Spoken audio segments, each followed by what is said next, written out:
ওকে। গতকাল আমরা হচ্ছে যে আলোচনা করছি যে রসায়ন কীভাবে হচ্ছে যে পড়াশোনা করবো, রসায়ন পড়বো কীভাবে। তো আমরা হচ্ছে যে গতকাল শুরু করছি তোমার গুণগত রসায়ন, তাই না? গুণগত রসায়নের মোটামুটি আমি বলছিলাম যে 4টা মেইন পার্ট থাকে। তা সবার প্রথম পার্টটা হলো গিয়ে কী বলো, যে তোমার পরমাণু রিলেটেড, অর্থাৎ সোজা কথায় বলতে গেলে যে পরমাণুর মডেল রিলেটেড, তাই না? পরমাণুর মডেল কি প্রাথমিক, আচ্ছা পরমাণুর আমরা প্রথম টপিক যদি আলোচনা করতে চাই সেটা হচ্ছে তোমার পরমাণুর মডেল। এখন কথা হলো যে একটা জিনিস চিন্তা করো, 9-10 আমরা কী পড়ছি বলো তো, যে যখন কোনো একটা পরমাণু সম্পর্কে পড়ছি ডিরেক্ট তুমি পড়া শুরু করছো যে আমাদের পরিবেশে যা কিছু আছে মোটামুটি 118টা পরমাণু দ্বারা গঠিত। তুমি পড়ছো ডিরেক্ট যে পরমাণু 118টা পরমাণু দ্বারা গঠিত এবং এটার এরকম এরকম নাম, যে প্রথম পরমাণুর নাম কি হাইড্রোজেন, তারপর হিলিয়াম, তারপর লিথিয়াম, এরকম নাম টেনে তুমি পড়ে আসছো যে 118টা মৌল পড়ে আসছো। এবং তুমি এটাও পড়ছো যে প্রত্যেকটা মৌলতে ইলেকট্রন কতগুলো থাকে, কি থাকে, পরমাণু কী কী দ্বারা গঠিত। আচ্ছা পরমাণু কী কী দ্বারা গঠিত বলো তো? পরমাণু গঠিত,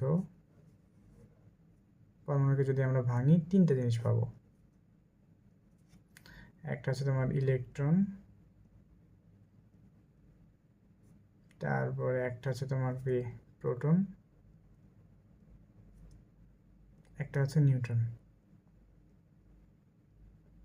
আচ্ছা আমি কথাগুলো খুব সহজে বললাম যে পরমাণু এরকম যে পরমাণুকে ভাঙলে আমি ইলেকট্রন, প্রোটন, নিউট্রন পাচ্ছি।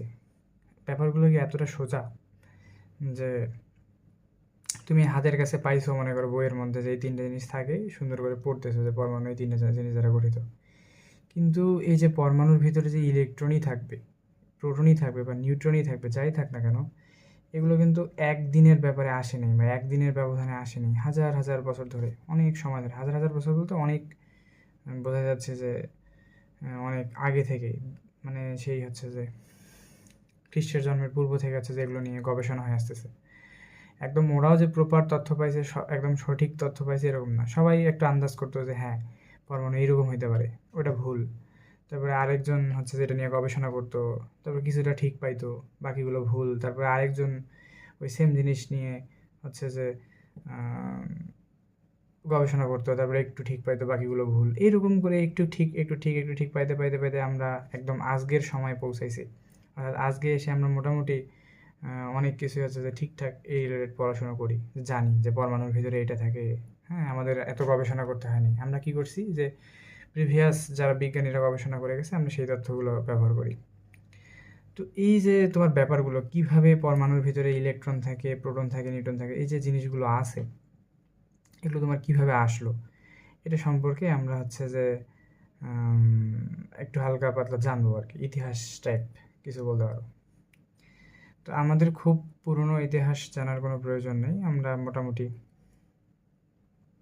যে পরমাণুর ভিতরে ইলেকট্রন, প্রোটন, নিউট্রন কীভাবে থাকে, কীভাবে এই জিনিসগুলো আসলো, এগুলো নিয়ে মোটামুটি কথাবার্তা বলবো। ওকে, আচ্ছা পরমাণু বুঝলা। আচ্ছা তো পরমাণু মডেল কেন বলছে? পরমাণু মডেল এই কারণে বলা হয় যে ধরো যে পরমাণুর, ধরো যে তুমি পরমাণুর ভিতরে কী আছে আমি তো খালি চোখে আর দেখতে পাচ্ছি না। হ্যাঁ, তো বিজ্ঞানীরা করতো কি, যে কোনো একটা গবেষণা করতো, পরমাণু নিয়ে গবেষণা করতো এবং বলতো যে পরমাণুর ভিতরে হয়তো জিনিসগুলো এরকম এরকম থাকতে পারে। তো ওরা একটা থিওরি দাঁড় করাইতো, একটা থিম দাঁড় করাইতো যে পরমাণুকে ধরতো এরকম, ওর ভিতরে এই জিনিসগুলো থাকতে পারে, এটা না থাকতে পারে। অবশ্যই পরীক্ষা নিরীক্ষা করতো, পরীক্ষা নিরীক্ষা করে ওরা যা পাইতো কিছুটা ঠিক, বাকিটুকু ভুল, এরকম। তো এই কারণে হচ্ছে যে প্রতিটা বিজ্ঞানী আলাদা আলাদা যে গবেষণা করে যা পাইতো ওইটাই হচ্ছে যে ওরা মডেল হিসাবে আমরা বিবেচনা করি। ওকে, আচ্ছা এটার মেইনলি হচ্ছে যে পরমাণু মডেলের শুরুটা কীভাবে হলো। হ্যাঁ, তো দেখা গেছে যে 1897 সালের দিকে, ঠিক আছে, 1897 সালের দিকে তোমার একজন বিজ্ঞানী, সাল বলছে খ্রিস্টাব্দ, বিজ্ঞানী কি বিজ্ঞানী, স্যার জে জে থমসন, এই ব্যক্তি করছে কি যে ক্যাথোড রশ্মির উপর উনি কাজ মানে উনি একটা জিনিস নিয়ে গবেষণা করতেছিল, ঠিক আছে, ঠিক আছে, কি নিয়ে গবেষণা করতেছিল, উনি গবেষণা করতেছিল তোমার ক্যাথোড রশ্মির উপর,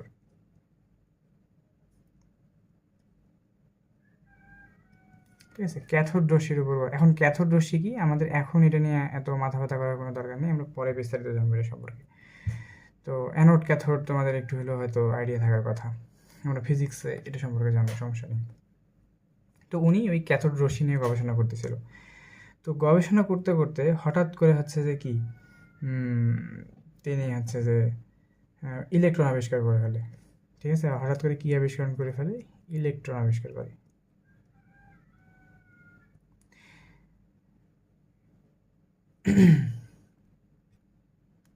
ঠিক আছে, তখন প্রথম কি আবিষ্কার হয়, ইলেকট্রন আবিষ্কার হয়। দেখো এর আগের বিজ্ঞানীরা তখনও কিন্তু জানে না যে পরমাণুর ভিতরে, ওই সময়টার কথা চিন্তা করো, তখন কেউই জানে না যে পরমাণুর ভিতরে আসলে কি থাকে, ইলেকট্রন প্রোটন নিউট্রন এই জিনিসগুলো থাকে, জানে না। তখন হচ্ছে যে 1897 সালের দিকে ভুলবশত বলো পরীক্ষার সময় বসত হচ্ছে কি আবিষ্কার করছে, প্রথম ইলেকট্রন আবিষ্কার করছে, ঠিক আছে। তখনও কিন্তু কিছুই জানে না যে পরমাণু দেখতে কীরকম, এটা কোথায় থাকে, ইলেকট্রন কোথায় থাকে, কি না করে কিছু জানে না, জাস্ট জানে যে হচ্ছে কি তোমার ইলেকট্রন প্রথম আর কি হচ্ছে আবিষ্কার করছে। এইটার পর থেকেই মনে করা হচ্ছে যে এই টডেলের দিকে, অর্থাৎ পরমাণুর যে মডেলগুলো আছে এইটা হচ্ছে যে আস্তে আস্তে উন্নতির দিকে যাইতে থাকে, অর্থাৎ অ্যাডভান্স লেভেলের যে জিনিসগুলো আমরা হচ্ছে যে এই জিনিসগুলো জানতে থাকি। তো এই 1897, হ্যাঁ, 1897 থেকে অ্যাপ্রক্সিমেটলি 1932 এই সময়টা, ঠিক আছে, এখানে 32 বছর আর এখানে 3 বছর, 35 বছর। এই যে 35 বছর সময়টা আছে, এই সময়টাতেই হচ্ছে যে মোটামুটি হচ্ছে যে কি, মোটামুটি হচ্ছে যে পরমাণু নিয়ে অনেক গবেষণা হয়েছে, যে পরমাণুর ভিতরে কি আছে না আছে, মানে এই 35 বছর হচ্ছে আমাদের জন্য খুবই গুরুত্বপূর্ণ, ঠিক আছে, কারণ আমাদের এই সময়টাতে হচ্ছে যে কেমিস্ট্রির যে বেসিক যে জিনিসগুলো আছে এই জিনিসগুলো ওই সময় ডেভেলপ হয়েছে, মানে পরমাণু সম্পর্কে যে বেসিক জিনিসগুলো আছে এই সময়টাতে ডেভেলপ হয়েছে। তো এই সময়টাতে আরও অনেকে অনেক মডেল দিয়েছিল, সবগুলোই তো আর হচ্ছে যে ওইভাবে কাউন্ট করা হয় না, বিখ্যাত কিছু কিছু মডেল ছিল। 9-10-এও কিন্তু তোমরা এই জিনিসগুলো পড়ে আসছো। বিখ্যাত মডেল বলতে আমি বোঝাচ্ছি 3টা বিখ্যাত মডেল ছিল, ঠিক আছে, প্রধান,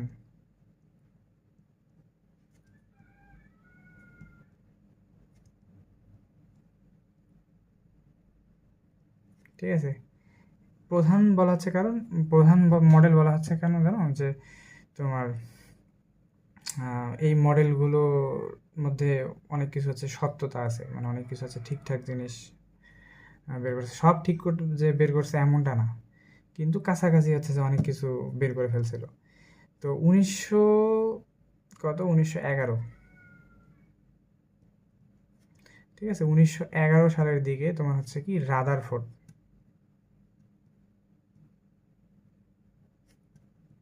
তুমি নাম শুনছো আগে, বিজ্ঞানী রাদারফোর্ডের পরমাণু মডেল,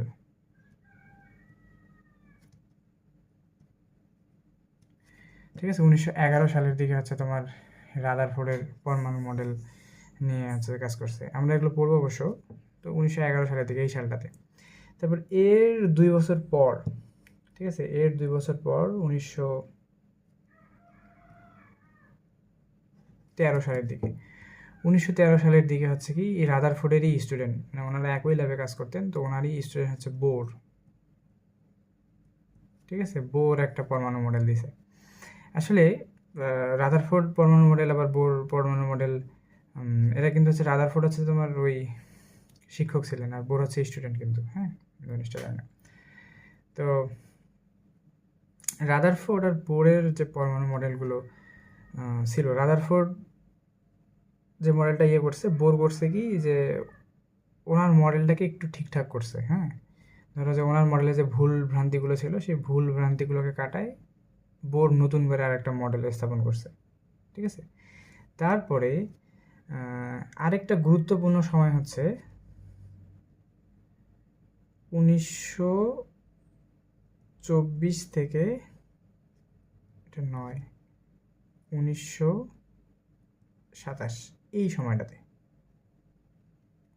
আচ্ছা, আমি এরকম সময়টা কেন নিয়েছি 1900 মানে কত বছর, 24, 25, 26, 27, 4 বছর। আমি 4 বছরের কথা কেন বললাম, কারণ এই যে 1924 থেকে 1927 এটা একজনকার দেওয়া মডেল না, এটা হচ্ছে যে 3-4 জন বিজ্ঞানীর হচ্ছে যে কম্বাইন্ড করা তথ্য আছে এর ভিতর।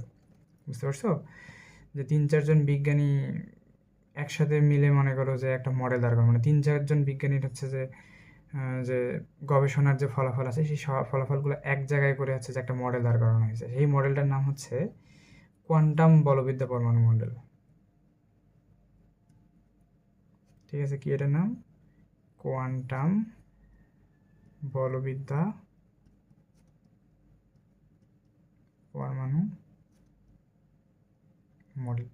এবং এটা হচ্ছে সবচেয়ে যুগান্তকারী, মানে এই যে রাদারফোর্ডের যে মডেল ছিল, বোরের যে মডেল ছিল, এদের থেকে অনেক শক্তিশালী মডেল। বুঝছো, যে এদের মডেলের যে ভুল টুলগুলো ছিল সবগুলো ঠিকঠাক করে একদম কমপ্লিট একটা মডেল বলতে পারো দাঁড় করানো হয়েছে। তার মানে এই মডেলটাই হচ্ছে যে মোটামুটি অনেক অ্যাডভান্স বা সব থেকে অ্যাডভান্স একটা মডেল তুমি চিন্তা করতে পারো। আচ্ছা, গেল। এইটা হচ্ছে যে তোমার ধারণা আকার হবে। হ্যাঁ, পরমাণুর যে মডেল, পরমাণু কি, পরমাণুর যে মডেল আছে এই মডেল। আচ্ছা, এই মডেলগুলো আস্তে আস্তেই কিন্তু তোমার যে ইলেকট্রনের পরে যে প্রোটন, তারপর হচ্ছে নিউট্রন, এগুলো কিন্তু চলে আসছে। ইলেকট্রনের পরে যে রাদারফোর্ড হচ্ছে তোমার কি প্রোটন আবিষ্কার করছে। ঠিক আছে, সরি, রাদারফোর্ড হচ্ছে তোমার নিউক্লিয়াস আবিষ্কার করছে, বোর তোমার আবিষ্কার করছে। কোয়ান্টাম বলবিদ্যা মডেলে এসে সব কিছু আবিষ্কার হয়ে গেছে বলতে পারো। মানে আমরা এখন যেগুলো পড়ি, মোটামুটি পড়াশোনা করি, তো এগুলো আস্তে আস্তে যে পরমাণুর ভিতরে যে তোমার ইলেকট্রন থাকে, প্রোটন থাকে, নিউট্রন থাকে, তারপর পরমাণু দেখতে কেমন, গোল না ডিমের মতো না কিসের মতো, সেই জিনিসগুলো হচ্ছে যে এই যে মডেলগুলো দেখতেছো না, এই যে মডেলগুলো একত্রে করে এদেরকে বেস করেই হচ্ছে কিন্তু এই যে আমরা যে খুব ইজিলি এখন এসে পড়ে ফেলি না, যে পরমাণুতে ইলেকট্রন, প্রোটন, নিউট্রন খুব সহজে বলে ফেলি, তো এই যে এদের গবেষণার ফল। ঠিক আছে, এই যে এই তত্ত্বগুলোর উপর, এই মডেলগুলোর উপর ভিত্তি করেই কিন্তু আমরা আজকে বলতেছি যে পরমাণুর ভিতরে ইলেকট্রন থাকে, প্রোটন থাকে, নিউট্রন থাকে। তার মানে আশা করি বুঝতে পারছো যে আমি কি বলতে চাচ্ছি। ওকে, দেন আসো আমরা এবার আলোচনা করব রাদারফোর্ডের নিয়ে, মানে এটা একটু আমাদের আলোচনা করা দরকার। ঠিক আছে, রাদারফোর্ডের পরমাণু মডেলটা নিয়ে আলোচনা করা দরকার। ওকে, তো চলো আমরা রাদারফোর্ডের পরমাণু মডেলটা আলোচনা করি। আচ্ছা, আমাদের 2 নম্বর যে টপিক সেটা হচ্ছে কি রাদারফোর্ডের আলফা কণা বিচ্ছুরণ পরীক্ষা, বা সোজা কথায় বলতে গেলে নিউক্লিয়াস আবিষ্কার। আচ্ছা, আমি কিছু কথা বলে নিই এটা পড়ার আগে, যে আমি কিন্তু তোমাদের একদম বইয়ের টপিক বাই টপিক ওয়াইজ পড়াবো। ঠিক আছে, আমি যে কথাগুলো বলতেছি ওই কথাগুলোই তুমি বইয়ের মধ্যে পাওয়া যাবে। তার মানে তুমি যদি হচ্ছে যে আমার কথাগুলো ভালো করে শুনো, তাহলে তোমার বইয়ে আর বেশি কিছু হচ্ছে যে মাথা খাটাইতে হবে না, এই কথার মধ্যেই তুমি মোটামুটি সব কিছু পাওয়া যাবে।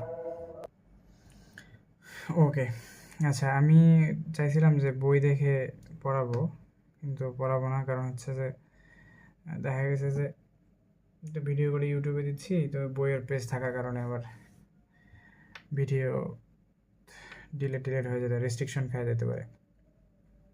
তো এই কারণে ইয়ে করবো না, আমি খাতায় মোটামুটি বোঝাবো, আর বই তোমাকে দাগায় পিডিএফ করে দিয়ে দেবো, পড়বা, তখন বই তুমি বুঝতে পারবে। আসলে আমাদের বইয়ের লাইনগুলো বোঝা দরকার, জানো, তুমি যদি বইটা একটু বুঝে পড়তে পারো তাহলে এর থেকে আর তোমার কোনো নোটেরই প্রয়োজন নেই। মানে ওগুলোই পড়বে, ওগুলোই মনে করো তোমার নোট, আলাদা করে মনে করো এই নোট সে নোট এটা সেটা হবে যাবে, এগুলো কোনো দরকার নেই। তুমি বই বুঝে বুঝে পড়বা, বইয়ের জিনিসগুলো বুঝবা, তাহলেই দেখবা যে মোটামুটি হয়ে গেছে। ওকে, এবার আসো, যেটা হচ্ছে কি আমরা আলোচনা করব যে বিভিন্ন পরমাণু মডেল নিয়ে আলোচনা করব।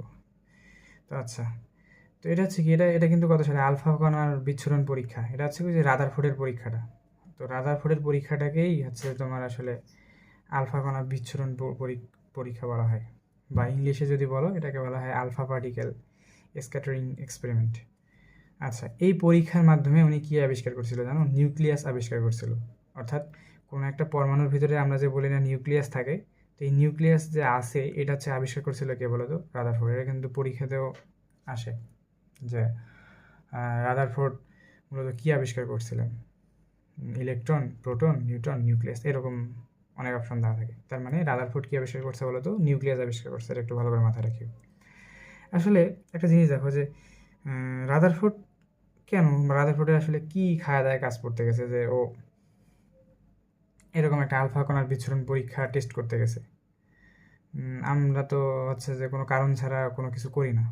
তো এর পিছনে কারণটা হলো যে ওই যে আমরা শুরুর দিকে দেখলাম যে 1897 সালে হচ্ছে যে তোমার কে বলতো, জে থমসন, থমসন লিখতেছে শুধু, থমসন, জে থমসন কী করছে, স্যার জে থমসন কী করছে, ওই যে ভুল করে ইলেকট্রন আবিষ্কার করছিল না, তো উনি ওই যে ইলেকট্রনটা আবিষ্কার করলো না, ইলেকট্রন আবিষ্কার করার পর উনিও একটা মডেল দিয়েছিলেন, ঠিক আছে, উনিও একটা মডেল দিয়েছিলেন।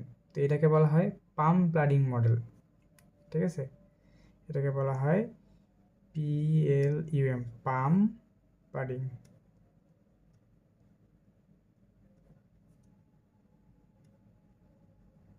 এই মডেলটা যে দিছে, এই মডেলটা কিন্তু অতটা বিখ্যাত না, মানে মোটামুটি বলতে পারো যে ভুলে ভরা একটা মডেল ছিল, অনেক কিছু ভুল ছিল, ঠিক আছে। আমি এই মডেলটা নিয়ে কথা বলতেছি না, পরে আমরা আলোচনা করবো এটা নিয়ে। তো এই পাম্পার্ডিং মডেলের মধ্যে অনেক ভুল ছিল, ঠিক আছে, ভুল ছিল না ঠিক ছিল তখন তো আর কেউ জানে না, উনি দিছে আর কি, ওই ইলেকট্রন আবিষ্কার করার পর উনি একটা মডেল বানাইছে ওনার মতো করে, যে আসলে পরমাণুর ভিতরে ইলেকট্রন এইভাবে থাকে, ওইভাবে থাকে। আচ্ছা একটু বলি পাম্পার্ডিং মডেলটা কীরকম ছিল। উনি বলছিল যে ধরো যে আমরা আটা দিয়ে রুটি বানাই না, আটা কী করি, গুলায় হচ্ছে যে এরকম আটার হচ্ছে দলা বানাই না, তো সেটার ভিতরে যদি আমি কিশমিশ বা অন্য কিছু ঢুকাই দিয়ে হচ্ছে যে একসাথে হচ্ছে যে মিক্স করি, তাহলে কি কিশমিশগুলো কী থাকবে, উপরের দিকেও কিছু থাকবে, কিছু কিশমিশ ভিতরের দিকে ঢুকে যাবে, এরকম এরকম হয়ে যাবে। তো উনি হচ্ছে যে ঠিক এইরকম একটা মডেল দিয়েছিলেন, ওনার পাম্পার্ডিং মডেল, ঠিক আছে। উনি বলছিলেন যে ইলেকট্রনগুলো ওই পরমাণুর ভিতরে, ইলেকট্রনগুলো যে পরমাণুর আমরা আলোচনা করতেছি সেই পরমাণুর ভিতরে যেখানে সেখানে ছড়ায় সেটা হচ্ছে যে ঢুকে থাকে, কিন্তু আসলে কি ব্যাপারটা তাই? অবশ্যই তাই না। তো ওনার ওই মডেলটা ভুল কি ঠিক, এই জিনিসটা নিয়ে কাজ করার জন্য তোমার রাদারফোর্ড হচ্ছে যে এই যে আলফা পার্টিকেল স্ক্যাটারিং যে টেস্ট আছে এটা করছে। তার মানে রাদারফোর্ড এমনি এমনি কিন্তু এই টেস্টটা করতে জানি। রাদারফোর্ড হচ্ছে যে কি এনার যে পাম্পার্ডিং মডেলটা ছিল এটা আসলে ভুল না ঠিক এই জিনিসটা জানার জন্য কি করছে, উনি আলাদা করে একটা গবেষণা করছে যে আসলে যে থমসন যে বলে গেছে যে এরকম এরকম হয়, ইলেকট্রন এরকম করে পরমাণুর ভেতরে থাকে, আসলে এই জিনিসটা ঠিক কিনা। তখন তিনি কি করা শুরু করলেন, যে এই হচ্ছে যে আলফা কণা বিচ্ছুরণ পরীক্ষা হচ্ছে যে শুরু করলেন, ঠিক আছে। আচ্ছা, এখন আলফা কণা বিচ্ছুরণ, আলফা কণা জিনিসটা কি এইটা আমার একটু জানা দরকার। আলফা কণা এই জিনিসটা আসলে কি, জিনিসটা কি? তুমি হিলিয়াম তো চিনো, চিনো না? হিলিয়াম চিনো। হিলিয়াম কি হয়েছে যে হিলিয়ামের পারমাণবিক সংখ্যা কত? তুমি ভালো করেই জানো যে একটা পরমাণুর নিচের দিকে, অর্থাৎ এটা হচ্ছে কোন দিকে, বাম ডান, বাম দিকে নিচের দিকে যে সংখ্যাটা লাগে সেটা হচ্ছে পারমাণবিক সংখ্যা 2, আর হিলিয়ামের ভর কত আমি জানি 4, ঠিক আছে, হিলিয়ামের ভর কত জানি 4। আচ্ছা এই যে 2, 4 এগুলো কিন্তু আমরা হচ্ছে যে এই মডেলগুলো আসার পরে জানতে পারছি, কিন্তু মানে কি বলতে চাচ্ছি যে আমি যে লিখলাম হিলিয়ামের পারমাণবিক সংখ্যা 2, পারমাণবিক ভর 4, এগুলো কিন্তু হচ্ছে যে ওই যে 1927 সালের পরে এসে আবিষ্কৃত হয়েছে, ঠিক আছে। কিন্তু আমরা বোঝার খাতিরে হচ্ছে যে কি এই জিনিসগুলোকে এখন মানে রাদারফোর্ড যখন করছেন তখন কিন্তু এই জিনিসগুলো ক্লিয়ার ছিল না, যে এর ভর হচ্ছে তোমার এত, এটা তোমার এত, এই জিনিসগুলো হচ্ছে ক্লিয়ার ছিল না, বুঝতে পারছো?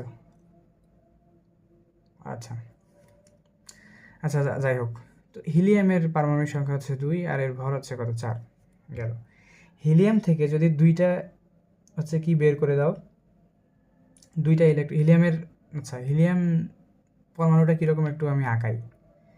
হিলিয়াম পরমাণুটা হবে এরকম যে এটা যদি হিলিয়াম হয়, এর যে প্রথম যে কক্ষপথটা থাকবে, হিলিয়ামের পারমাণবিক সংখ্যা কত, 2, তাই তো। হিলিয়ামের এটা ধরো প্রথম কক্ষপথ, প্রথম কক্ষে ইলেকট্রন কয়টা থাকবে, 1টা 2টা, ঠিক আছে, হিলিয়ামের কি থাকবে, ইলেকট্রন, এগুলো কিন্তু ইলেকট্রন হচ্ছে 2টা থাকবে। তো এই 2টা ইলেকট্রনকে যদি আমি বের করে দিই, মানে এই 2টা ইলেকট্রন যদি আমি কি করে দিই, 2টা ইলেকট্রন বের করে দিই, তাহলে কি আর কোনো ইয়ে থাকে না, শুধু কি থাকে, হিলিয়াম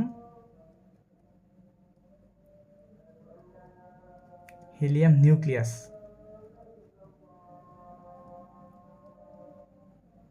অর্থাৎ হিলিয়াম থেকে 2টা ইলেকট্রন যদি বের করে দাও, তাহলে কি হিলিয়ামের কিন্তু আর কিছু থাকে না, অর্থাৎ হিলিয়াম থেকে তুমি কি করছো, 2টা ইলেকট্রন কি করছো, বাদ দিয়ে দিছো।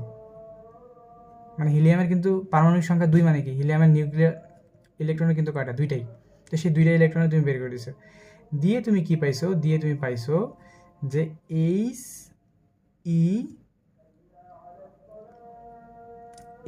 ই আমরা যে কয়টা ইলেকট্রন বের করে দেবো, অর্থাৎ এ কী করছে, দান করে দিয়েছে, দান করে দিলে কিন্তু প্লাস হয়। কয়টা ইলেকট্রন করছে, যেহেতু 2টা ইলেকট্রন দান করছে, তার মানে এই যে এখানে আমি লিখবো যে 2+। ঠিক আছে, আগে কিন্তু হিলিয়াম নর্মাল ছিল, হিলিয়ামের চার্জ ছিল 0। ঠিক আছে, কিন্তু যখনই সে 2টা ইলেকট্রন বের করে দিবে, সে কি হয়ে যাবে, পজিটিভ হয়ে যাবে। ঠিক আছে, এই যে হিলিয়াম নিউক্লিয়াস হয়ে যাবে আর কি, সোজা কথা। তার মানে এই He2+, ওকে, তার মানে এটা হচ্ছে কি হিলিয়াম নিউক্লিয়াস। 2 4 এদিকে ঠিকই থাকবে। এর জিনিসটা আরেকটু ক্লিয়ার করে দিই, যে ধরো এটা একটা পরমাণু, ধরো যে সোডিয়াম। ঠিক আছে, এর 4টা অংশ থাকে, একটা হচ্ছে বাম দিকে উপরে, একটা হচ্ছে বাম দিকে নিচে, একটা হচ্ছে ডান দিকে উপরে, একটা হচ্ছে ডান দিকে নিচে, 4টা অংশ থাকে। তো এই অংশটুকু থাকে তোমার ভর, কোন একটা পরমাণুর ভর। এই অংশটুকু থাকে পারমাণবিক সংখ্যা।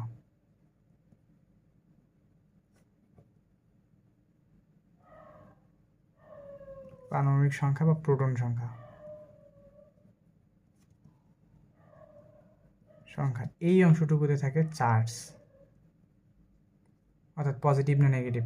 ঠিক আছে, যদি দান করে দেয় তাহলে পজিটিভ, আর যদি গ্রহণ করে তাহলে হচ্ছে নেগেটিভ। আর এই অংশটুকুতে থাকে অণু বা পরমাণু সংখ্যা।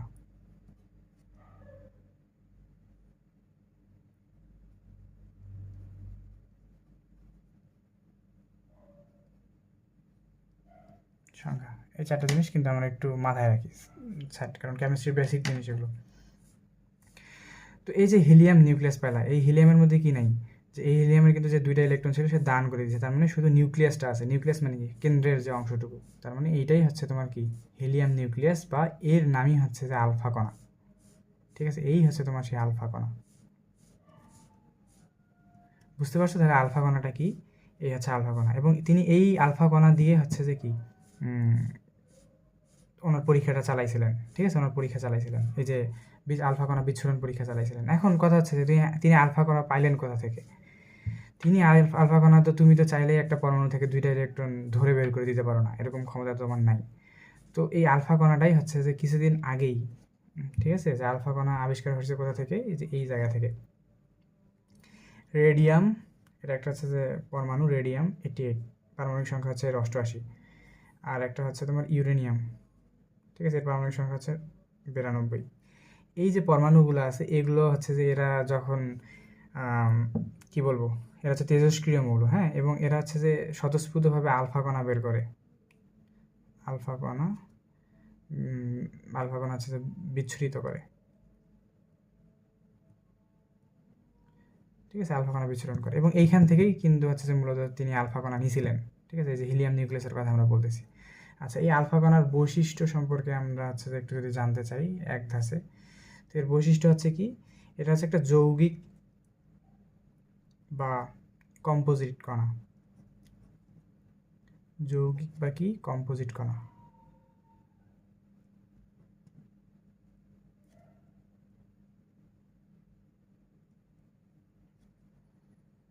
ঠিক আছে, এর একটা হলো এই কণার শ্রেণীভুক্ত।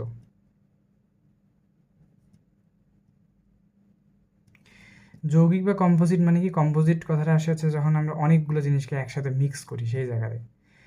আলফা কণা কিন্তু মূলত এক্স্যাক্ট যৌগিক কণাও না, আবার কম্পোজিট কণা, যৌগিক বা কম্পোজিট কণা আসলে না, কিন্তু ওই যৌগিক বা কম্পোজিট কণার মধ্যে আচরণ করে মূলত। এই কারণে হচ্ছে যে বলা হয়েছে যে আলফা কণা হচ্ছে কি যৌগিক বা কম্পোজিট কণার শ্রেণীভুক্ত।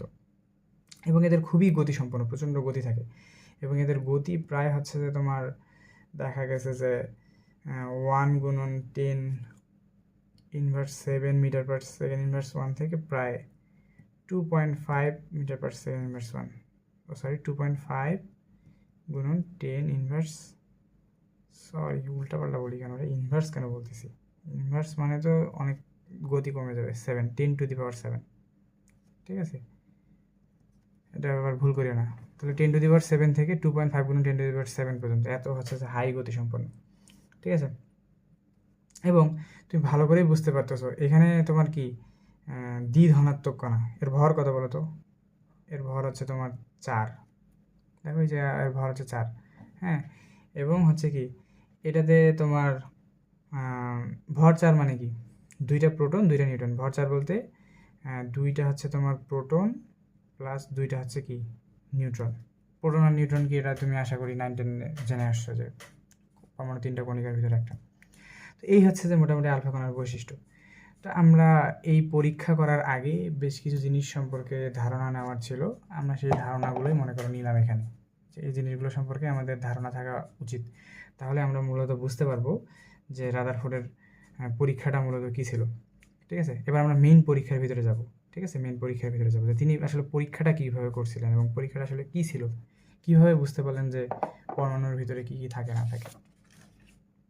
ওকে, আচ্ছা, পরীক্ষার উপকরণ, সবার প্রথমে কি নিয়ে আলোচনা করব, উপকরণ।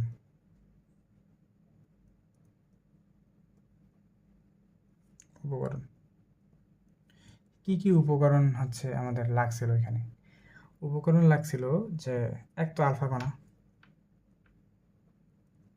ঠিক আছে, 2 নম্বর হচ্ছে 0.00004 সেন্টিমিটার পাতলা, পুরু বলতে এইরকম পাতলা, চিন্তা করো যে কত পাতলা সোনার পাত, ঠিক আছে, কত পাতলা, মানে একটা সোনার পাতকে তুমি কত করলে 0.0004 সেন্টিমিটার তুমি হচ্ছে চিকন করতে পারো, চিন্তা করছো একবার যে অনেক চিকন। আসলে তিনি সোনার পাতই কেন নিছে, প্রশ্ন এখন এটা যে তিনি পরীক্ষা করার জন্য এত দামি সোনার পাতই কেন নিল। এর কারণটা হচ্ছে এটা যে সোনাই হচ্ছে যে এমন একটা জিনিস যেটাকে তুমি ইচ্ছা মতো হচ্ছে যে চিকন করতে পারবা, অন্য কোনো লোহাকে কিন্তু তুমি এত চিকন করতে পারবা না, ভেঙে যাবে, ঠিক আছে। সোনার হচ্ছে যে একটা বিশেষ ধর্ম আছে ডাক্টালিটি, এটা আমরা পরে জানবো। তো সেই হচ্ছে যে স্পেশাল ধর্মের কারণেই আমরা হচ্ছে সোনার পাত ব্যবহার করছি এবং এত চিকন করতে পারছি, ঠিক আছে, এই কারণে সোনার পাত নিয়েছি। তৃতীয় যে উপকরণ সেটা হচ্ছে জিঙ্ক সালফেট আবরণযুক্ত পর্দা।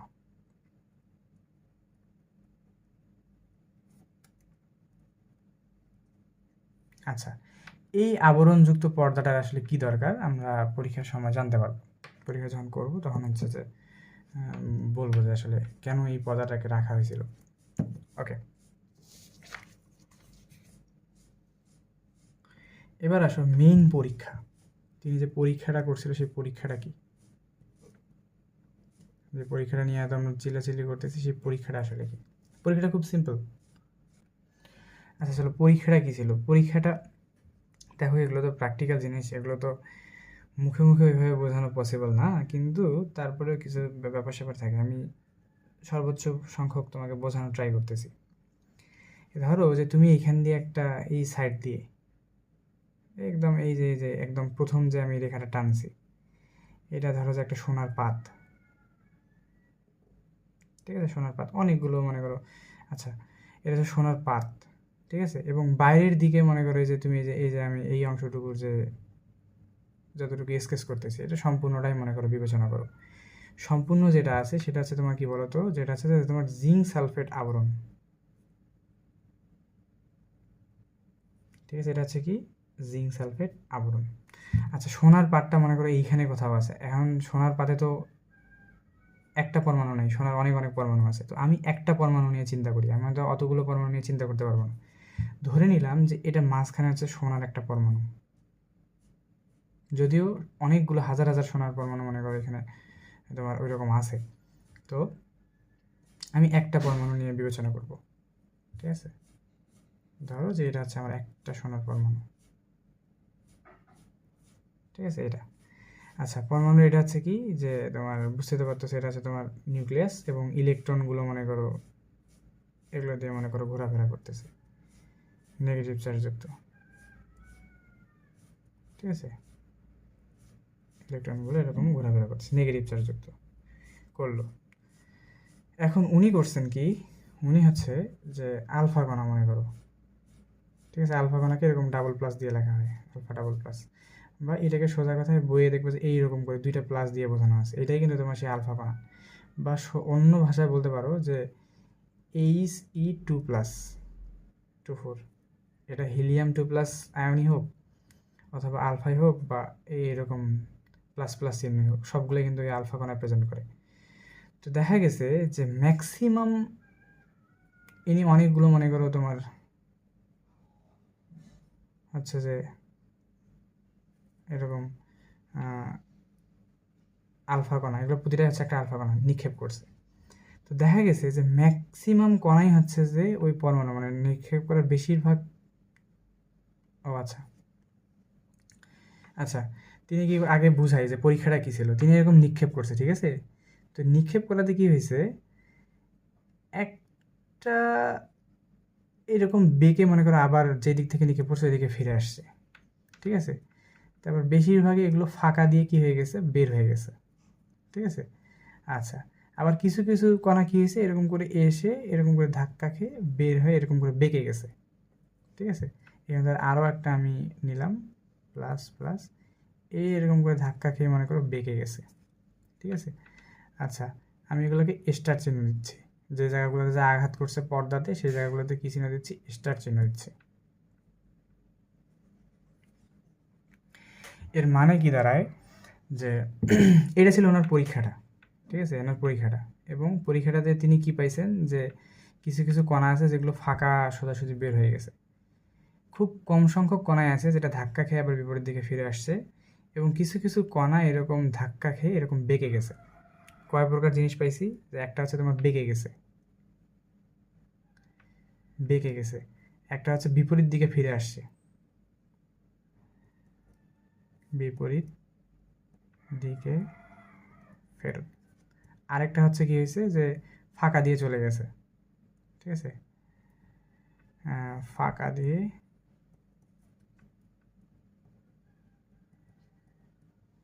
চলে গেছে। আচ্ছা, এই কথাগুলো আমি কেন আসলে বললাম, তিনটা ঘটনা ঘটছে এখানে, ঠিক আছে, ওনার এই পরীক্ষাটাতে কয়টা ঘটনা, তিনটা ঘটনা। এখন তুমি একটা প্রশ্ন করতে পারো যে উনি আসলে বুঝলেন কিভাবে যে এটা বেঁকে গেছে, এটা হচ্ছে ফাঁকা দিয়ে চলে গেছে, এটা আবার বিপরীত দিকে ফেরত আসছে, এই জিনিসগুলো উনি বুঝলেন কিভাবে। এটা জিনিসগুলো বোঝার মেইন কারণটা হচ্ছে যে জিঙ্ক সালফেট আবরণযুক্ত পর্দা, ঠিক আছে, এই পর্দাটাই হচ্ছে মূলত বোঝা যাওয়ার মেইন কারণ। কারণ এই পর্দাটার একটা বিশেষ ধর্ম আছে, এই পর্দাটাকে বলা হয় কি জানো, যে অনুপ্রভা সৃষ্টিকারী পদার্থ, অনুপ্রভা সৃষ্টিকারী। এখন তুমি তো এটাও জানো না যে অনুপ্রভা সৃষ্টিকারী, অনুপ্রভা জিনিসটা কি, বা ফসফোরসেন্ট বলা হয় যেটাকে, ফসফোরসেন্ট সাবস্টেন্স। আচ্ছা, তুমি কি একটা ইয়ে দেখছিলা যে একগুলো আমরা ব্রেসলেট পরতাম আগে ছোটোবেলায়, হাতে হাতে এরকম হচ্ছে যে একগুলো ব্রেসলেট পরতাম আমরা ছোটোবেলায়।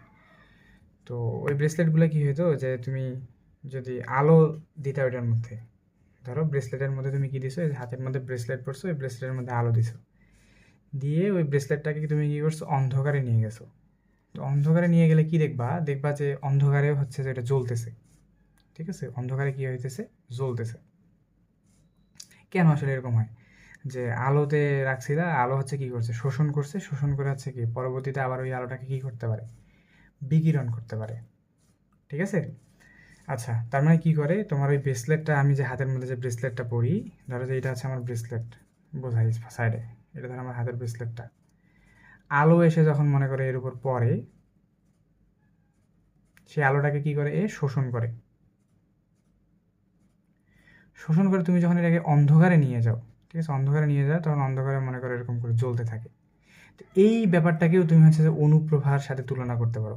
এই জিনিসটা কিন্তু এক্স্যাক্ট অনুপ্রভা না, আমি জাস্ট বোঝানোর খাতিরে বলতেছি, অনুপ্রভা ব্যাপারটা আরও গভীর। তো তোমার অত গভীরে বোঝার কোনো প্রয়োজন নেই, তুমি জাস্ট এতটুকু বুঝো যে অনুপ্রভা বলতে যে সে কী করতে পারে, যে এই যে জিঙ্ক সালফেট যে পর্দাটা আছে, ধরো যে এখানে জিঙ্ক সালফেট দিয়ে তৈরি করা, জিঙ্ক সালফেট যে পর্দাটা আছে, সে এই যে আলফা কণা যে তুমি দিছো না, আলফা কণা সে কী করতে পারে, আলফা কণা কিন্তু প্রচণ্ড গতিতে যায়। এটা দিয়ে হচ্ছে যে ওই যে বললাম যে 2.5 গুণ 10⁻⁷ এত গতিতে যায়। তো এত গতিতে যায় মানে কি আলফা কণা অনেক শক্তি থাকে, সেই শক্তিগুলো হচ্ছে যে জিঙ্ক সালফেট শোষণ করে। সে সেই গতি শক্তিটাকে শোষণ করে আলোক শক্তিতে রূপান্তর করে দেয়। ঠিক আছে, আলোক শক্তি অর্থাৎ এই যে আলফা কণার যে গতিটা আছে, সেই গতিটা কিসে কনভার্ট হয়ে যায়, আলোতে রূপান্তরিত হয়ে যায়। তখন আমরা এই পর্দাটার উপর দেখতে পারি যে কি জ্বলতেছে। এই পর্দাটার উপর জ্বলা মানে বোঝায়, ইন্ডিকেট করে যে কি, যে আলফা কণা মাঝখান দিয়ে বের হয়ে এসে এই পর্দার উপরে কি করছে, আঘাত করছে। দ্যাটস হয় হচ্ছে এই জায়গাটা জ্বলে উঠছে। তো তিনি ওনার ওই পরীক্ষাতে জিঙ্ক সালফেটের যে পর্দা আছে, পর্দাটা হচ্ছে ম্যাক্সিমাম জায়গায় কী হইতো, এরকম জ্বলে উঠতো।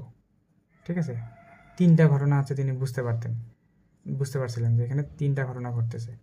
ঠিক আছে, 3টা ঘটনা, একটা হচ্ছে বেঁকে যাচ্ছে, একটা হচ্ছে বিপরীত দিকে ফেরত আসতেছে, ফাঁকা দিকে চলে আসছে। তো এইটা ছিল ওনার পরীক্ষা। ঠিক আছে, এবার আমরা কি জানবো যে পরীক্ষার, আশা করি বুঝতে পারছি যে পরীক্ষাটা কী ছিল। এবার আমরা জানতে পারবো পর্যবেক্ষণ।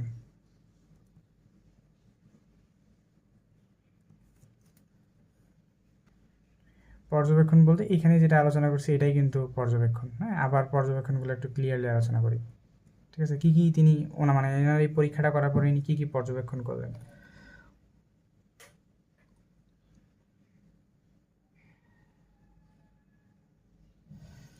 আচ্ছা, এই 3টে জিনিসই, হ্যাঁ, এই 3টে জিনিসই পর্যবেক্ষণ। আচ্ছা, পর্যবেক্ষণটা বইয়ের সিকোয়েন্সে যদি তুমি আগাইতে যাও, তাহলে হচ্ছে যে 1 নম্বর পর্যবেক্ষণ ছিল এইটা। ঠিক আছে, এটা হচ্ছে 1 নম্বর পর্যবেক্ষণ, যে ম্যাক্সিমামে ফাঁকা জায়গা দিয়ে সোজা চলে গেছে। প্রায় হচ্ছে যে এইটার পরিমাণ হচ্ছে প্রায় 99%। 99%ই মনে করো কি সোজা চলে গেছে, এইটাই মনে করো তোমার পর্যবেক্ষণ।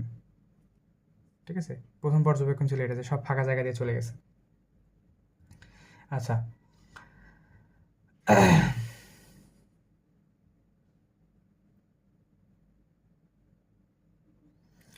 তারপর 2 নম্বর পর্যবেক্ষণ হচ্ছে কি, যে এই যে এইটা ছিল তোমার 2 নম্বর পর্যবেক্ষণ, যে কি হয়েছে, যে কিছু সংখ্যক বেঁকে গেছে, এই যে বেঁকে গেছে।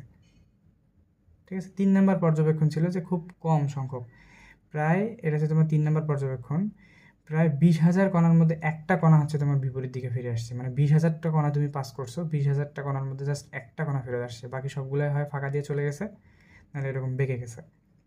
ওকে, তো এই 3টা হচ্ছে তিনি কি জিনিস পর্যবেক্ষণ করতে পারছেন। আচ্ছা, তুমি একটা পরীক্ষা করলা, ওই পরীক্ষার তুমি কি করলা, পর্যবেক্ষণ করলা, যে আমি এটা পরীক্ষা করলাম, আমার পরীক্ষায় এই জিনিসগুলো আমি দেখতে পেলাম। এবার অবশ্যই আমি কিসে আসবো, কিছু সিদ্ধান্তে উপনীত হবে।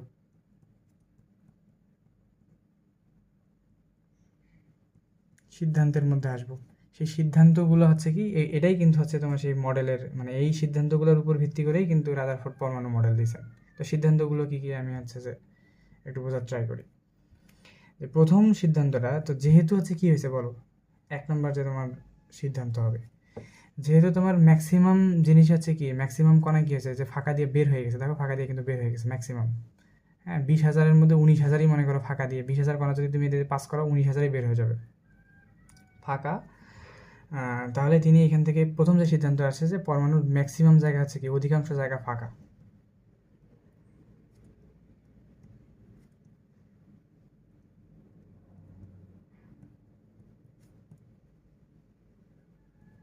অধিকাংশ জায়গা কি ফাঁকা, পরমাণুর অধিকাংশ জায়গা হচ্ছে ফাঁকা। গেল 2 নম্বর যে জিনিসটা আসছে,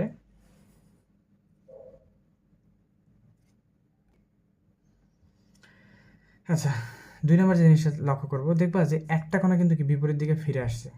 আচ্ছা, তুমি একটা জিনিস ভালো করে জানো, আমরা যে আলফা কণার কথা আলোচনা করতেছি, আলফা কণা কিন্তু প্রচুর ভারী। ঠিক আছে, আলফা কণা হচ্ছে কি প্রচুর ভারী।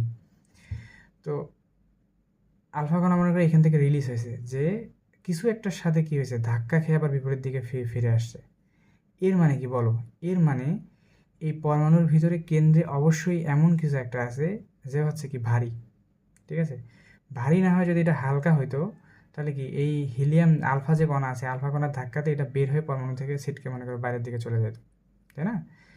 তো কেন্দ্রে অবশ্যই কি আছে, অবশ্যই একটা ভারী জিনিস আছে, যে ভারী জিনিসের সাথে ধাক্কা খেয়ে এই হচ্ছে কি বিপরীত দিকে ফিরে আসতেছে, এবং অবশ্যই সেই জিনিসটা হচ্ছে তোমার পজিটিভ চার্জযুক্ত। কেন পজিটিভ চার্জযুক্ত? কারণ যদি কেন্দ্রের এই জিনিসটা নেগেটিভ হইতো তাহলে তোমার যে আলফা কণাটা আসতেছে এটা কিন্তু এর সাথে লেগে যেত, কারণ প্লাস আর মাইনাস একসাথে হয়ে যেত। তো অবশ্যই এটাকে কী করছে, বিকর্ষণ করে বিপরীত দিকে ঠেলে দিয়েছে। মানে কি কেন্দ্রে অবশ্যই কি একটা ধনাত্মক জিনিস আছে, কারণ একটা ধনাত্মক জিনিসই পারে আরেকটা ধনাত্মক চার্জকে কি বিপরীত দিকে ঠেলে ফেরত দিতে। ঠিক আছে, এই কারণে তিনি ধরে নিছেন হচ্ছে কি যে পরমাণুর কেন্দ্রে অবশ্যই কিছু একটা কি আছে, ভারী জিনিস আছে। ঠিক আছে, কেন্দ্রে কি আছে, ভারী জিনিস আছে, ধনাত্মক ভারী জিনিস, ধনাত্মক প্লাস কি ভারী জিনিস আছে। এবং এই জিনিসটাই হচ্ছে যে তিনি নাম দিয়েছেন কি, নিউক্লিয়াস। এই যে আমরা বললাম না যে রাদারফোর্ড কি আবিষ্কার করছে, নিউক্লিয়াস আবিষ্কার করছে, তো তিনি যে এইখান থেকে হচ্ছে কি আবিষ্কার করছেন, নিউক্লিয়াস আবিষ্কার করছেন। ঠিক আছে, এই হচ্ছে কি ব্যাপার। ওকে, আরও কিছু কিছু হচ্ছে যে সিদ্ধান্ত উপনীত হয়েছে, যেমন তুমি যদি চিন্তা করো এটা হচ্ছে তোমার 3 নাম্বার নিউক্লিয়াস, ওইটাই ঘুরে ফিরে, এটা হচ্ছে 2+3, 2 আর 3 নাম্বার সিদ্ধান্ত কম্বাইন করে এখানে আছে, আমি একসাথে আলোচনা করে ফেলছি। আচ্ছা,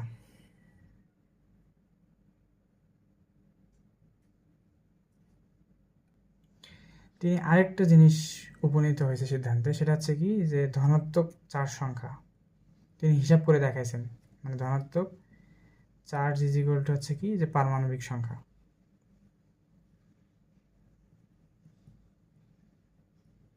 এটা তিনি হিসাব করে দেখাইছিলেন, সংখ্যা সমান পারমাণবিক সংখ্যা সমান।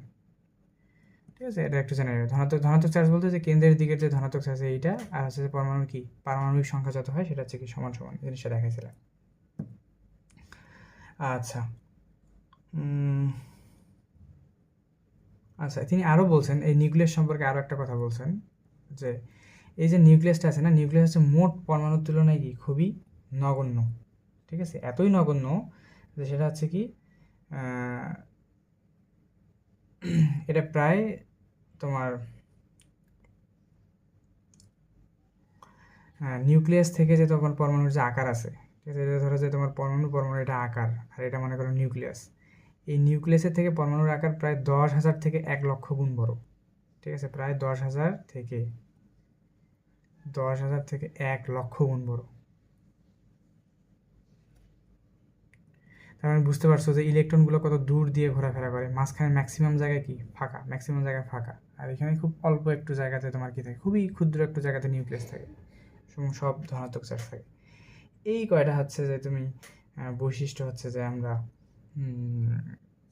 সিদ্ধান্ত হচ্ছে উপনীত হয়েছে। ঠিক আছে, এই সিদ্ধান্তের নিজে যে সিদ্ধান্তগুলো নিছে না, এই সিদ্ধান্তগুলোর উপর ভিত্তি করেই কিন্তু কি করছে বলো, রাদারফোর্ডের মডেল তৈরি করছে। ঠিক আছে, রাদারফোর্ড পরমাণু মডেল, মানে এই সিদ্ধান্তগুলো ওই যে পরীক্ষা, সেই পরীক্ষা শুরু থেকে শুরু করে সেই পরীক্ষা থেকে এসে যে সিদ্ধান্তগুলো পাইলো, এই সিদ্ধান্তগুলোর উপর ভিত্তি করে কি তৈরি করা হয়েছে, রাদারফোর্ড পরমাণু মডেল। তো এইভাবেই কিন্তু হচ্ছে যে একটা গবেষণা করা হয়। তুমি বুঝতে পারতেছো যে একটা গবেষণার প্রসেস কত লম্বা, তার উপর যে এই জিনিসগুলো ভুল না ঠিক তারও কোনো গ্যারান্টি নেই। ঠিক আছে, তো রাদারফোর্ড হচ্ছে কি এতগুলো গবেষণা করে শেষে এই যে সিদ্ধান্তগুলোর মধ্যে এসে উপনীত হয়েছে, এবং তিনি রাদারফোর্ড পরমাণু মডেল দিয়েছে। এবার আমরা ডিরেক্ট কোথায় চলে যাব, যে রাদারফোর্ড পরমাণু মডেল চলে যাব, 19-এও যেটা তোমরা পড়ে আসছো। আচ্ছা, রাদারফোর্ড পরমাণু মডেল, তো পরমাণু মডেল কি, যে উনি যে প্রস্তাবনাগুলো দিছে, প্রস্তাবনা অর্থাৎ সিদ্ধান্ত থেকে আমি যেগুলো পাইছি এগুলো হচ্ছে প্রস্তাবনা। ঠিক আছে, কি কি পাইছি বলো তো, যে 1 নাম্বার যদি তুমি চিন্তা করো তাহলে যে যে তোমার পরমাণুর কেন্দ্রে কি থাকে, ধনাত্মক চার্জ। এটা আমি একটু চিত্র দিয়ে বোঝাই, যে পরমাণু হচ্ছে ধনাত্মক চার্জযুক্ত, পজিটিভ চার্জযুক্ত কোনো একটা ভারী বস্তু থাকে। সিদ্ধান্ত থেকে কিন্তু আমরা বলতেছি কথাগুলো, হ্যাঁ। এবং এটাকেই আমি কি বলতেছি, এটাকেই আমি বলতেছি নিউক্লিয়াস। এবং এই নিউক্লিয়াস কি বলতো, এই নিউক্লিয়াসের আয়তন হচ্ছে কি মেইন পরমাণুর তুলনায় কি অনেক ছোট, নগণ্য। ঠিক আছে, ওকে। 2 নাম্বার যে তোমার সেটা হচ্ছে কি যে পরমাণু হচ্ছে বিদ্যুৎ নিরপেক্ষ। পরমাণু বিদ্যুৎ নিরপেক্ষ। আচ্ছা, পরমাণু বিদ্যুৎ নিরপেক্ষ কেন বলো, এর কারণটা হচ্ছে পরমাণুতে তো তোমার কি মাঝখানে প্লাস চার্জ থাকে, বাইরের দিকে নেগেটিভ চার্জ থাকে, তার মানে কি পরমাণু তোমার পজিটিভ নেগেটিভ জিনিসগুলো থাকা, অর্থাৎ পরমাণুতে চার্জ থাকার কথা। কিন্তু পরমাণু হচ্ছে কি নিরপেক্ষ কেন বলা হলো? ঠিক আছে, এর বলার কারণটা হলো পরমাণুতে যদি তোমার কেন্দ্রে হচ্ছে যে 5 কুলম চার্জ থাকে, তাহলে বাইরেও তোমার কত কুলম, যে নেগেটিভ যে তোমার ইয়েগুলো থাকবে এগুলো হচ্ছে কত, ধরো যে এটা হচ্ছে -5 কুলম, উদাহরণ দিচ্ছি জাস্ট। এটাও নেগেটিভ 5 কুলম, আর কেন্দ্রের যে ধনাত্মক চার্জ আছে এটা হচ্ছে কি পজিটিভ হচ্ছে যে 5 কুলম। ঠিক আছে, তো কি হয়ে যায়, এই চার্জ আর এই চার্জ কাটাকাটি হয়ে মোট চার্জ, ঠিক আছে, মোট চার্জ হয়ে যায় 0। এই কারণে বলা হয় যে পরমাণু বিদ্যুৎ নিরপেক্ষ। এটা হচ্ছে ওনার মডেলের দ্বিতীয় প্রস্তাবনা। 3 নম্বর যে প্রস্তাবনা দিয়েছেন উনি, ওনার প্রস্তাবনাকে সৌর মডেল বলা হয়। ঠিক আছে, সোলার মডেল। ঠিক আছে, সৌর মডেল মানে রাদারফোর্ডের মডেলের আরেকটা নাম সৌর মডেল। কেন বলো তো? কারণ উনি বলছেন যে সৌরজগতে কি হয়, সৌরজগতে আমাদের কি হয় বলো তো? সৌরজগতে মনে করো মাঝখানে থাকে সূর্য, সূর্যকে বুধ, শুক্র, পৃথিবী এরকম হচ্ছে যে মিলে তোমার এটা ধরো সৌরজগৎ। এই সৌরজগতে মনে করো তোমার বুধ, শুক্র, পৃথিবী এরকম করে থাকে। হ্যাঁ, তো সেম অ্যাজ তিনি বলছেন যে আমাদের যে পরমাণুগুলো হয়, অর্থাৎ তিনি ওই যে সৌরজগতের সাথে তুলনা করে বলছেন, ধরো যে আমাদের এটা একটা ধরো যে হাইড্রোজেন পরমাণু। ঠিক আছে, হাইড্রোজেন পরমাণু হচ্ছে কেন্দ্র, এর বাইরে কি থাকে, ইলেকট্রন থাকে। তো সূর্যকে কেন্দ্র করে গ্রহগুলো যেরকম ঘুরতে থাকে, এগুলো হচ্ছে তোমার কি গ্রহ। সূর্যকে কেন্দ্র করে গ্রহগুলো যেরকম করে ঘুরতে থাকে, একটা পরমাণুকে কেন্দ্র করে ইলেকট্রনগুলো সেভাবে কি ঘুরতে থাকে, ইলেকট্রন ঘুরতে থাকে। তো এই কারণে ওনার এই মডেলটাকে সোলার মডেল বলা হয়। এখন তোমার প্রশ্ন হবে যে আসলে কিভাবে একটা জিনিস এরকম কোনো, এটা কি এটার সাথে কি দড়ি দিয়ে বাঁধা আছে বা এরকম কিছু না, তারপরেও কিভাবে আসলে ঘুরতেছে? এটার যে ব্যাখ্যাটা, এটার ব্যাখ্যাটা হলো এরকম যে একটু ভালো করে লক্ষ্য করো, একটু ভালো করে বোঝার চেষ্টা করো যে কেন আসলে ইলেকট্রন হচ্ছে যে কেন্দ্রকে হচ্ছে যে পজিটিভ যে চার্জ আছে ওটাকে কেন্দ্র করে ঘুরে, কেন আসলে ঘুরে? ধরো এইটা তোমার পদার্থের নিউক্লিয়াস, ঠিক আছে, আর এইটা ধরো তোমার একটা কক্ষপথ, যে কক্ষপথ দিয়ে কে ঘুরতেছে, ধরো এই কক্ষপথ দিয়ে কে ঘুরতেছে, ইলেকট্রন ঘুরতেছে। এটা মনে করো তোমার সেই ইলেকট্রন, সে মনে করে এরকম করে ঘুরতেছে, ইলেকট্রনটা এই কক্ষপথ দিয়ে এরকম করে ঘুরতেছে। এখন কথা হচ্ছে যে কেন ঘুরবে? এটা তো কোনো সুতা বা অন্য কিছু দিয়ে আছে যে বেঁধে রাখা নাই যে ঘুরবে, কারণ এ তো ছিটকায় অন্যদিকে চলে যাওয়ার কথা, কিন্তু যায় না কেন? তো তিনি বলছেন যে এই যেহেতু নেগেটিভ আর কেন্দ্রে যেহেতু আছে পজিটিভ, তার মানে নেগেটিভ আর পজিটিভ হচ্ছে কি একটা পজিটিভ জিনিস কী করবে, যে নেগেটিভ জিনিসকে কী করবে, নিজের দিকে আকর্ষণ করবে। একটা পজিটিভ জিনিস কী করে, নিজের দিকে আকর্ষণ করে। তার মানে এইখানে তোমার একটা বল আছে, অর্থাৎ এই ইলেকট্রন আর এই যে নিউক্লিয়াস আর ইলেকট্রনের মধ্যে একটা বল আছে। এই বলটাকে মূলত বলা হয়, এই বলটাকে বলা হয় স্থির বৈদ্যুতিক আকর্ষণজনিত বল।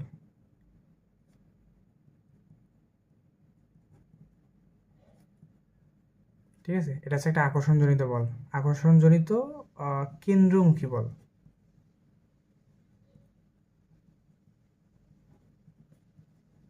এইরকম নাম কেন? স্থির বৈদ্যুতিক কেন? কারণ এটা হচ্ছে যে পজিটিভ চার্জ, এটা হচ্ছে কি নেগেটিভ চার্জ। এদেরকে বলা হয় স্থির বৈদ্যুতিক চার্জ। আকর্ষণ কেন? কারণ পজিটিভ আর নেগেটিভ কী করে আকর্ষণ করে। কেন্দ্রমুখী কেন?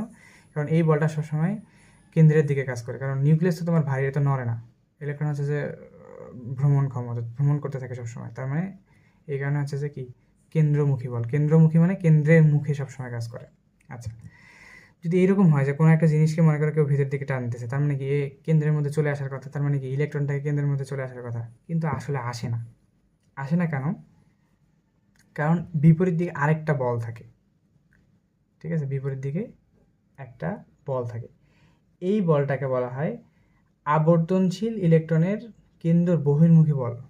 এই বলটার নাম কি? যেটা বাইরের দিকে আরেকটা বল থাকে, এই বলটার নাম হচ্ছে কি যে আবর্তনশীল গতিশীল ইলেকট্রনের কেন্দ্র, এটা আর একটা ছিল কেন্দ্রমুখী, আর এটা হচ্ছে কেন্দ্র বহির্মুখী।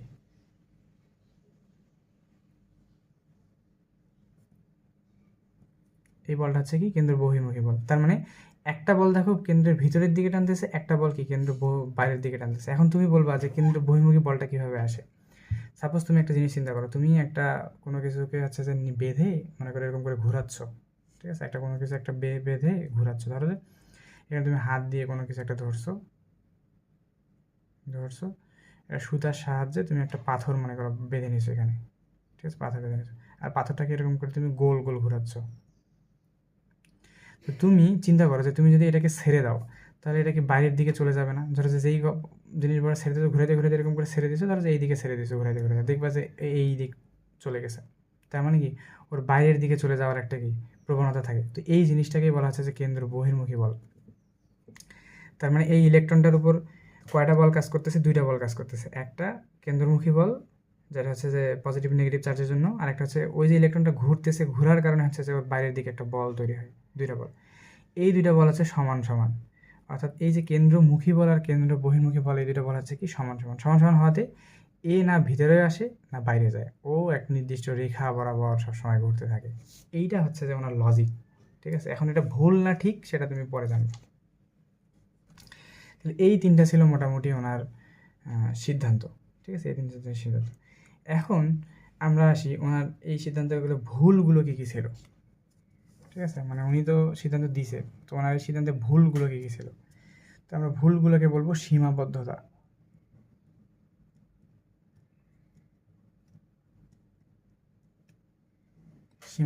সীমাবদ্ধতা আসলে কী কী ছিল? প্রথম যে সীমাবদ্ধতা ছিল যে উনি তো কি করছে বলো, ভুলটা করছে কোথায় দেখো। উনি বলছে যে গ্রহ উপগ্রহগুলো যে সৌরজগতের মতো করে ঘুরে, সৌরজগতের গ্রহ যেভাবে ঘুরে ইলেকট্রন পরমাণুর ভিতরে এরকম করে ঘুরে। কিন্তু সৌরজগতের ওগুলো কি কোনো প্লাস মাইনাস চার্জ আছে? না, নাই। কিন্তু আমাদের ইলেকট্রন আর প্রোটন এগুলো কি প্লাস মাইনাস চার্জযুক্ত। তার মানে এদের ক্ষেত্রে প্লাস মাইনাস চার্জযুক্ত একটা ব্যাপার থাকে, কিন্তু এদের ক্ষেত্রে কি কোনো চার্জ নেই, গ্রহ উপগ্রহের বেলায় কোনো চার্জ নেই। তার মানে এই জিনিসটা তোমার ভুল, মানে সৌরজগতের সাথে তুলনা করা একদম ঠিক হয়নি, ঠিক আছে। যে সৌর মডেল যে বলা হয়েছে, যে উনি যে বলছে যে সৌর জগতের মতো, এটা একদমই ভুল। কিন্তু তারপরে আমি ভুল জিনিস পড়তেছি কেন? কারণ তুমি একটা জিনিস যতদিন না হচ্ছে যে ভুলটা জানতে পারবা, যতদিন তুমি একটা জিনিস ভুল করবা না, তুমি হচ্ছে যে এটার এক্সাক্ট সঠিক জিনিসটা কিন্তু কখনো শিখতে পারবা না। তার মানে ভুল শিখলেই তুমি কী করতে পারো, সঠিক জিনিসটা শিখতে পারবা। ভুল করলে ভুল থেকে হচ্ছে আমরা কী করি, শিক্ষা নিই। তো আমরা ওনার এই ভুলগুলোও পড়ি এবং সেই ভুলগুলো থেকে পরবর্তীতে কী নিই, শিক্ষা নিয়ে হচ্ছে যে সামনের দিকে আগাবো। তার মানে পরবর্তীতে দেখবে যে ওনার এই ভুলটাকে কী করা হয়ে গেছে, ঠিক করা হয়ে গেছে, ঠিক আছে। তো দ্বিতীয় যে ভুলটা ছিল, একজন বিজ্ঞানী ছিল জানো, ম্যাক্সওয়েল নাম। যদিও উনি পদার্থবিজ্ঞানের অনেক ইয়ে করছে, তো ওনার অন্য একটা তত্ত্ব ছিল ম্যাক্সওয়েল। কি নাম? ম্যাক্সওয়েল তত্ত্ব। তো ম্যাক্সওয়েল কি বলছিল জানো? ম্যাক্সওয়েল বলছিল এরকম যে ধরো একটা হচ্ছে যে কোনো একটা জিনিস, পজিটিভ জিনিস, আর মনে করো বাইরের দিকে একটা নেগেটিভ জিনিস মনে করে ঘুরতেছে। তো ম্যাক্সওয়েল বলছে যে কোনো একটা জিনিস এরকম যখন ঘুরতে থাকবে, কোনো একটা পজিটিভ জিনিস সে জানে, তো এটা আস্তে আস্তে ঘুরতে ঘুরতে ঘুরতে ঘুরতে ঘুরতে ঘুরতে ঘুরতে কোথায়, কেন্দ্রের দিকে চলে আসবে এবং কেন্দ্রে পতিত হবে। তার মানে ইলেকট্রন যখন পরমাণুর ভিতর দিয়ে ঘুরবে, তাহলে ইলেকট্রনেরও কী হওয়ার কথা, যে ঘুরতে ঘুরতে ঘুরতে ঘুরতে নিউক্লিয়াসের মধ্যে এসে পড়ার কথা। কিন্তু আসলে কি পড়ে? পড়ে না। আসলে কি পড়ে না? পড়ে না।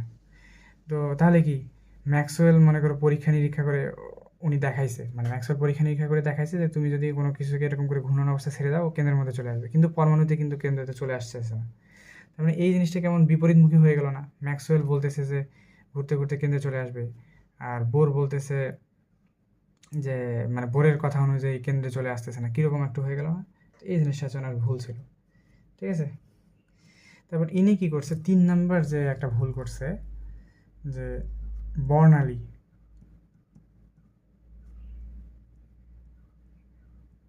ব্যাখ্যা নেই। মানে রাদারফোর্ড বর্ণালী সম্পর্কে কোনো ব্যাখ্যা দেয়নি। আচ্ছা, বর্ণালী জিনিসটা কি? এটা তো বোঝানো এখন মুশকিল, এখন বোঝানোর জিনিসও না এটা। তারপরে একটু শর্ট করে বলি যে ধরো এটা একটা সোডিয়াম পরমাণু। সোডিয়ামের 3টা কক্ষপথ থাকে, ভালো করে জানো। এটা হচ্ছে প্রথম কক্ষপথ, দ্বিতীয় কক্ষপথ, তৃতীয় কক্ষপথ ধরলাম। তো সোডিয়ামের ইলেকট্রনগুলো কী করতে পারে? ধরো সোডিয়ামের শেষ কক্ষপথে একটা থাকে, প্রথম কক্ষপথে কয়টা থাকে? 2টা থাকে, তারপর পরের কক্ষপথে কয়টা থাকে? 8টা, শেষ কক্ষপথে একটা। তো এই যে ইলেকট্রনগুলো কী করতে পারে জানো? যে এরপরে মনে করো আরও কক্ষপথ আছে, যে কক্ষপথগুলোকে কাউন্ট করি না আমরা, ঠিক আছে? তো এই যে শেষ কক্ষপথে যে ইলেকট্রনটা আছে না, এ চাইলে শক্তি গ্রহণ করে উপরের দিকে চলে যেতে পারে, ঠিক আছে? মানে শক্তি নিয়ে শোষণ করে কোথায় চলে যেতে পারে? উপরে। আবার শক্তি ছেড়ে দিয়ে উপর থেকে কোথায় চলে আসতে পারে? আবার নিচের দিকে চলে আসতে পারে। তো এরকম যখন যাওয়া আসা করে তখন এক প্রকার আলো উৎপন্ন হয় বা তরঙ্গ উৎপন্ন হয়, ঠিক আছে? এই তরঙ্গ বা আলো যাই বলো না কেন, এই জিনিসটাকেই বলা হয় বর্ণালী, ঠিক আছে? তো এই বর্ণালীর ব্যাখ্যা হচ্ছে তোমার রাদারফোর্ড দিতে পারেনি, এটা হচ্ছে ওনার একটা ব্যর্থতা ছিল। ওকে, আমরা আরও ভালো করে জানবো। তারপরে তিনি 4 নম্বর যে তেনার সমস্যাটা, তিনি হচ্ছে যে কোনো কী করতে পারেনি বলো তো? যে কক্ষপথের আকার, কক্ষপথের আকার আকৃতি ব্যাখ্যা দিতে পারেনি। অর্থাৎ ইলেকট্রনগুলো কীভাবে ঘুরতেছে, গোলাকার না ত্রিভুজাকার না চতুর্ভুজাকার কীভাবে ঘুরতেছে, এই ব্যাখ্যাগুলো কী করতে পারেনি, উনি দিতে পারেনি। তার মানে এটা হচ্ছে ওনার বলতে পারো যে কি ব্যর্থতা। আবার এটা তো গেল, এবং 5 নম্বর যে ওনার ব্যর্থতা সেটা হচ্ছে কি জানো? যে উনি যে ইয়া করছে ওটা হচ্ছে যে যেগুলো পরমাণুর একটা ইলেকট্রন থাকে সেগুলোর জন্য প্রযোজ্য, কিন্তু একাধিক যদি ইলেকট্রন থাকে সেখানে কিভাবে জিনিসগুলো ঘুরতেছে, মানে এই সোডিয়ামের ক্ষেত্রেই ধরো যেখানে কি অনেকগুলো ইলেকট্রন, এরা কিভাবে ঘুরতে পারে সেই জিনিস সম্পর্কে কি কোনো ব্যাখ্যাই হচ্ছে যে ঘূর্ণনের ব্যাখ্যাই দেওয়া হয়নি। তার মানে এই 5টা জিনিস হচ্ছে কি এনার সীমাবদ্ধতা। ওকে, তাহলে আমরা রাদারফোর্ডের মডেল সম্পর্কে জানলাম এবং আশা করি বুঝতে পারছো কী কী হয়েছে এখানে। রাদারফোর্ডের যে ভুলগুলো আছে সেই ভুলগুলো ঠিক করছে হচ্ছে কি ওনার স্টুডেন্ট বোর, ঠিক আছে? দেখছো শিক্ষকের চেয়ে হচ্ছে ছাত্র ভুলগুলো থেকে শুদ্ধের দিকে আগাইছে। তো আমরা কালকে হচ্ছে যে অবশ্যই বোর কক্ষপথ সম্পর্কে জানবো। আচ্ছা, জানলাম, এটা নিয়ে আমার কোনো মাথা ব্যথা নেই, কিন্তু তুমি একটা জিনিস চিন্তা করো, এই যে আমরা এটা কিন্তু তোমার বইয়ের মাত্র 2 পেজ আমরা পড়ছি আজকে, 3 পেজ বলতে পারো, তিনটা পৃষ্ঠা পড়তে আমাদের 1 ঘন্টা লাগছে। আমি এটা চাইলে 20 মিনিটে আলোচনা শেষ করে দিতে পারতাম, কিন্তু তারপরেও এতক্ষণ ধরে রাখছি কেন? কারণ এই জিনিসগুলো আমি দেখছি যে আমি পুরো ইন্টারমিডিয়েট শেষ করছি, কিন্তু একদম গভীরভাবে এই জিনিসগুলো বুঝতে পারিনি। আর না বুঝলে কিন্তু তুমি জিনিসগুলো পড়ে শান্তি পাবা না, মজা পাবা না। এই কারণে এত বিস্তারিত আলোচনা করলাম। আমরা অন্য আলোচনাগুলো শর্ট করে করবো, তবে এই জিনিসগুলো একটু বিস্তারিত করে জানালাম যাতে তুমি পড়ে মজা পাও, ঠিক আছে? একটু কষ্ট যদিও হবে, হয়ে যাবে তোমার, কিন্তু হচ্ছে যে জিনিসগুলো আমার লেকচারটা ভালো করে শুনিও, তাহলে অনেক ভালো হবে। আচ্ছা, এটা গেল। দ্বিতীয় কথা হচ্ছে যে আমি থেকে কেমিস্ট্রি ক্লাসগুলো যখন নিব, তো কেমিস্ট্রি ইয়ার শেষে হচ্ছে যে কুইজ থাকবে। কুইজ বলতে ছোটোখাটো প্রশ্ন থাকবে, ঠিক আছে? মানে যেগুলো পড়াইছি তার ভিতর থেকেই প্রশ্ন থাকবে। আমি হচ্ছে যে প্রশ্নটা কমেন্টে লিখে দিব। ধরো আজকে আমি খাতার পিছনে লিখে দিই, ঠিক আছে? এটা তুমি হচ্ছে কমেন্ট করে সবার সাথে লিখবা, ওকে? আচ্ছা চলো, আজকের কুইজ তাহলে কি? কুইজ বলতে ছোটোখাটো প্রশ্ন উত্তর।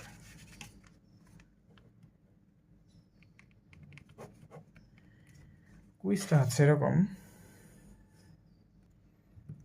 কুইজটা হচ্ছে এটা যে রাদারফোর্ড যে পরীক্ষায় যে সোনার পাতটা ব্যবহার করছে সেই পাতের পুরুত্ব কত, অর্থাৎ সেই পাতটা কতটুকু চ্যাপ্টা ছিল, আমি কিন্তু পড়াইছি এবং বলছি।